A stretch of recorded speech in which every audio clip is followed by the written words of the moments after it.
This is one of the world's newest lakes, Imja Lake. It is serene and rather beautiful, but to the people of the Everest region it is a sinister menace that they fear could burst its banks at any time, sending a catastrophic flood down their valley.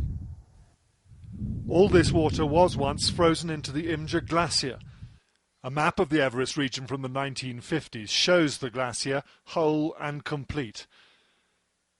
Today the maps have had to be revised to show a whole new geographical feature, the expanse of open water that is modern-day Imja Lake. Dr. Alton Byers comes back to this valley at regular intervals to chart and photograph the dramatic changes here. In '62, it was still a series of small meltwater ponds in this area. But by 70 years, we're just talking the last 30 years, 35 years or so. What we're looking at is the cutoff point is right about here. All this ice from here down is now gone. And beyond. And beyond. It would have been exactly what we're looking at there, just continued throughout what is now a lake. So what sort of distance are we talking about, this having retreated? That looks like about at least a kilometer to me. So at least a kilometre since 1956 or so. Exactly, exactly. But all this water sits at the top of a valley held back by a dam of rock and ice that is inherently unstable. Just a few miles further down, a livid scar still cuts through the Khumbu Valley, evidence of where 30 years ago another glacial lake burst its dam and ripped past the village of Pangboche. Sonam Hishi Sherpa remembers that day. He's guided trekkers in the Khumbu for more than 3 decades and is quite sure that one day Imja will burst. The Imja Lake is now, we are very worried. Every year is getting bigger and bigger, you know. That's Imja Lake you're worried about? Yeah, it's most Imja Lake. And are you worried that one day it may burst?